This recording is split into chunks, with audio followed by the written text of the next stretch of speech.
While Canada's most iconic wild salmon run, the Fraser River Sockeye, was collapsing, with possible links to the mainly Norwegian salmon farming industry operating on BC's coast, Canada's Department of Fisheries and Oceans was in Norway, promoting the industry. My fellow ministers from Brazil, from Canada, Chile, and Scotland, welcome. Federal Fisheries Minister Gail Shea defended the taxpayer-funded 50-person junket at Aquanor, the world's biggest fish farming trade show.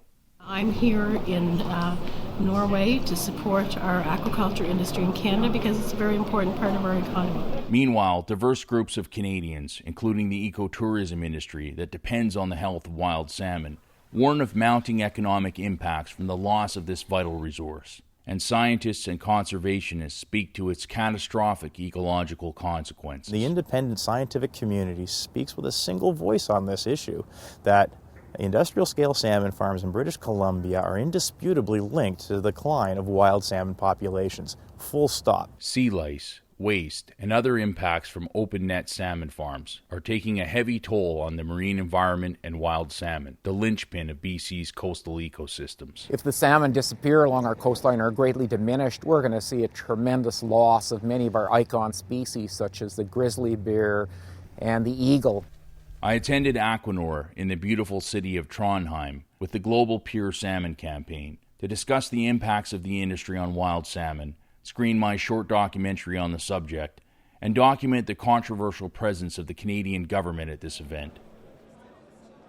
The festivities were kicked off in high style by the King of Norway, who toasted the 30th anniversary of the trade show, which has grown to include some 400 exhibitors and 15,000 visitors, evidence of the massive scale of this multi-billion-dollar industry. I am truly impressed by the huge developments which has taken place in the course of these years. Your Majesty, can I present you The with Pure a letter Salmon from Canada? Campaign presented a letter to the King on behalf of countries suffering from the industry's impacts, urging Norway to address their concerns. The gesture made headlines as the lead story on the national evening news, tarnishing some of the luster of the event's opening day. The campaign also presented a petition with 16,000 signatures from Canadian biologist Alexandra Morton to Canadian Fisheries Minister Shea, urging DFO to follow the law and protect BC's wild salmon from salmon farming. Morton won a landmark legal victory earlier this year at the BC Supreme Court, forcing the Federal Fisheries Agency to take up its constitutional responsibility to regulate fish farms. This is really just the beginning of the next step, and takes me back to where I was 18 years ago when I found problems with fish farms. I went to the Department of Fisheries and Oceans Canada and asked them to deal with the industry, and now they will have to. Former DFO senior managers like Otto Langer have been highly critical of the department over its stand on fish farms. I left Fisheries in great disillusionment in 2002, and I have seen no improvement. There's a great conflict of interest within that agency. They are promoting fish farming, and yet they have the Fisheries Act, which says they have to conserve and protect fish habitat and protect wild fish. When I visited DFO's booth at Aquanor, I was first harangued by industry lobbyists who could often be seen mingling with government officials. Then I had this exchange with DFO's manager of aquaculture communications. You want me not to film this delegation here at all because you can't control the message that I'm going to use this footage for? Is that what you're saying? I don't know how you may choose to misrepresent What if I'm this. just accurate? What if I'm just simply accurate about the concerns that Then perhaps you shouldn't be so combative. You're the one that came up to me and asked me to not film anything and I'm simply presumes to be able to asking you how dictate you're to me going to use the to footage. control my footage. Who's being combative here? I later arranged for an interview with DFO's Director General for Aquaculture, Trevor Swerdfager. After rescheduling once on me, he eventually canceled. I later learned he was called to support Minister Shea in talks with the Ministers of Fisheries from the other countries attending the trade show.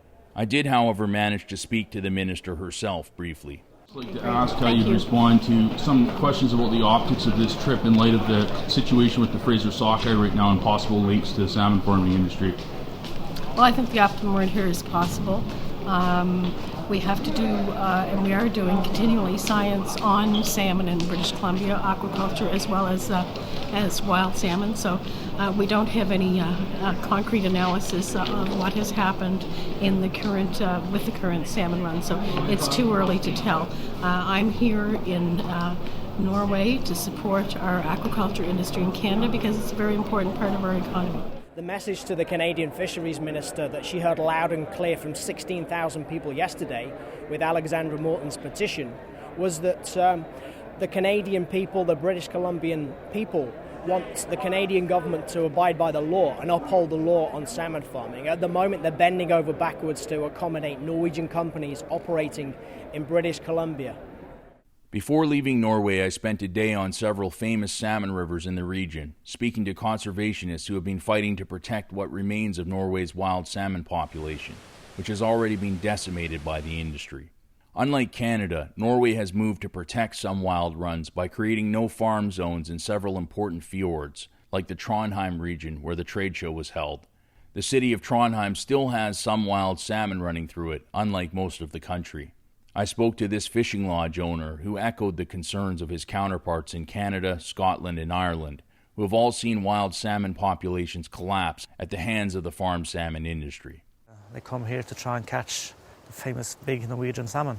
Outside the boundary of the National Salmon Fjord, there is massive activity with salmon farming, and this is areas which the wild smolts have to migrate through. So there's still a big risk of them being infected by too many sea lice for them to handle.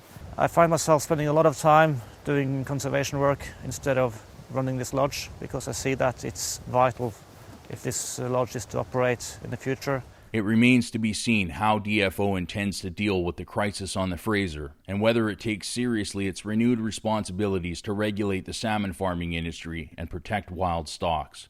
The ministry's booth at Aquanor was filled with propaganda touting a, quote, sustainable industry that few in Canada aware of its impacts would recognize.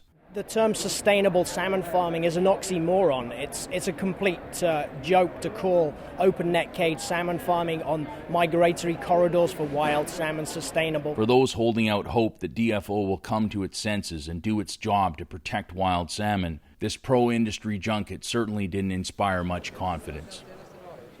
This is Damien Gillis reporting from Trondheim, Norway, and Vancouver, Canada. Fair enough. I didn't hear any of them. Combative. Okay. And so I was just simply asking him questions because in this day and age, in terms of 24-hour news cycle, I don't know if he's going to be posting things to YouTube or any of that.